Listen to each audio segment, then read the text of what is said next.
علماء کا مقام بڑا اونچا ہے، علماء ہمارے سر کے تاج ہیں، جو ہمارے اکابرین ہے وہ ہمارے سر کے تاج ہے۔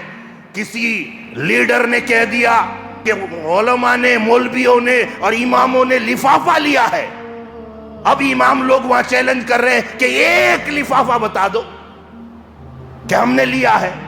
اب وہ لیڈر ہے، اس کا مطلب یہ تھوڑی کہ تم اماموں کے اوپر اور علماء کے اوپر اور اکابرین کے اوپر الزام لگانا شروع کر دو۔ تم ایک نہ ہو سکے، میں اللہ کی قسم کھا کر کہہ رہا ہوں۔ وہ صرف ہزاروں لاکھوں نہیں، کروڑوں خداؤں کے ماننے والے ہیں۔ جو قوم کروڑوں خداؤں کو مانتی ہے، ہماری یہ کمزوری نہیں کہ یہ خدا کو نہیں منوا سکے، ہم یہ خدا کی بات نہیں بتا سکے، وہ نفرت پھیلا رہے ہیں تو 100 سال کی محنت ہے، ہم نے کتنی محنت کی ہے؟ ہم ایک دوسرے کے اوپر کیچڑ اچھال رہے ہیں، کہیں خاندانی جھگڑا ہے، کہیں مسلکی جھگڑا ہے۔ اللہ رحم کرنا، یہ مسلکی جھگڑے جو ہے کب ختم ہوں گے؟ یہ جو حضرت مسلک ہے یہ رحمت اللہ علیہ کب بنیں گے؟ یہ کب مریں گے یہ مسلکی جھگڑے؟ یہ دیوبندی ہے، یہ بریلی ہے، یہ جماعت اسلامی ہے، یہ اہل حدیث ہے، یہ تبلیغی ہے، یہ سنی ہے، کب تک اس میں مڑو گے؟ یہ کیوں نہیں دیکھتے کہ رسول ایک، کعبہ ایک، اللہ ایک، قرآن ایک، تیرا سب ایک ہے؟ صرف مسلکی جھگڑے پر میں اس مسلک کا ہوں، یہ اس مسلک کا ہے، یہ میری مسجد ہے، یہ ان کی مسجد ہے، یہ میرا پیر ہے، وہ ان کا پیر ہے، پیروں کا پرچار ہو رہا ہے۔ اپنے مسلک کا پرچار کر، دین کا نہیں، پیر کا پرچار ہو رہا ہے۔ میرا پیر سب سے بڑا ہے، اپنے پیر کا ڈگڈگی بجا رہا ہے۔ تیرا پیر تجھے جنت میں لے جائے گا؟ وہ تیرا پیر پہلے جنت میں چلا گیا تو بہت کچھ ہے۔ جو پیر اس طرح سے جھگڑے پیدا کروا رہے ہیں، مسلکی جھگڑے، وہ خود جہنم میں جائے گا۔ مسلک کی بات ہے، یہ کافر ہے، وہ کافر ہے۔ ہماری قوم صرف ایک دوسرے کو کافر بنانے میں لگی ہوئی ہے۔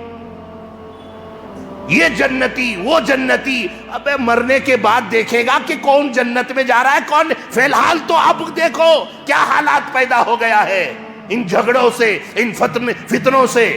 تیری ان کمزوریوں کا فائدہ اٹھا رہے ہیں وہ، کہ ان میں مسلکی جھگڑے ہیں، ان میں سماجی اور سیاسی جھگڑے ہیں، ایک دوسرے کو نہیں ہوتا، ایک دوسرے کو یہ کافر کہتے ہیں۔ فائدہ اٹھا لو، ان کی مسجدیں توڑ دو، جو شریعت ہے اس میں مداخلت کرو، کبھی طلاق کا مسئلہ اٹھاؤ۔ یہ ساری چیزیں ہماری نظروں کے سامنے آ رہی ہے، کمزوری ہماری ہے۔ اور پھر ہم کیا کہتے ہیں؟ کچھ نہیں کرتے، کچھ بھی نہیں کرتے۔ ہمارے نوجوان، اللہ نے اچھا باڈی بلڈر بنایا ہے، اچھا اللہ نے اچھی صحت دے رکھی ہے، اللہ نے اچھا نوجوان طاقت دیا ہے۔ یہ طاقت کا کہاں استعمال ہو رہا ہے؟ رات کے 12 بجے 1 بجے تک چائے کی ہوٹلوں میں کھڑا ہو جائے گا، اور کھڑا ہو کر چائے کی گلاس ہاتھ میں ہے، چائے پی رہا ہے۔ ادھر سے کوئی آٹو میں نیا گانا بجتا ہوا آیا، اب وہ گانے کی بات کرے گا، کون سی فلم کا گانا ہے، کون سی فلم آ رہی ہے، اس میں کون ہیرو ہے، کون ایکٹر ہے، کون ہیروئن ہے، کون ڈائریکٹر ہے، یہ تمام باتوں کا ذکر کرے گا۔ اب وہ جناب ایک دوسرے کی تعریف کر رہے ہیں، وہ ناچنے والوں کے، گانے والوں کی تعریف ہو رہی ہے، اور پھر جھوم برابر جھوم شرابی، گلاس پکڑا ہوا ہے، لو بھائی جھومو، اس میں چائے پی کر شرابی بن کر جھومو۔ یہی ہو رہا ہے۔ رات کے 2 بجے جا کر سوئے گا، کمبخت 2 بجے گھر میں جائے گا، سوئے گا، اور 2 بجے جب سوئے گا تو اٹھے گا کب؟ دن کے 11 بجے 12 بجے اٹھے گا۔ ماں کہہ رہی ہے، رے اٹھ رے با، دکان جاتا نہیں کیا، آفس جاتا نہیں؟ رکو ماں، ابھی رتی سو لیتا ہوں۔ یہ ساری باتیں آ رہی ہے۔ 1 بجے اٹھے گا، ناشتہ نہیں، دوپہر کا کھانا کھائے گا، اب دکان میں جائے گا۔ جو قوم سورج سر پر آنے کے بعد اٹھے گی، نیند سے بیدار ہوگی، جاگے گی، وہ قوم ترقی کرے گی۔ ہماری ماں بہنیں فجر کی نماز پڑھنی تھی، فجر کی آذان سنتے ہی ہماری ماں بہنوں کو اٹھنا چاہیے تھا، سنتیں پڑھیں، قرآن کی تلاوت کریں، فرض نماز پڑھیں، اس کے بعد پاکی صفائی میں لگیں، ناشتے کی تیاری کریں. لیکن ماشاءاللہ 1 بجے رات تک تو سیریل میں پڑی رہتی ہے، سیریل دیکھنے میں، اور پھر صبح کو 9-10 بجے اٹھتی ہے، جیسا آٹا ویسی روٹی. اب یہی ہو رہا ہے ہمارے یہاں. ان کے یہاں اب دیکھیے صبح ہی اٹھ جاتی ہے ہماری ہندو ماں بہنیں، اٹھ جاتی ہیں، وہ جھاڑو لگاتی ہے، آنگن میں بھی جھاڑو، وہ کچھ پھول وغیرہ بھی بناتی ہیں.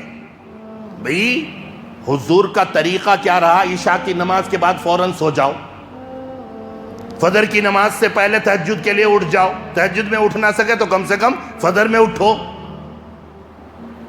حضور کا جو طریقہ ہے ایک ہیرے کے مانند ہے.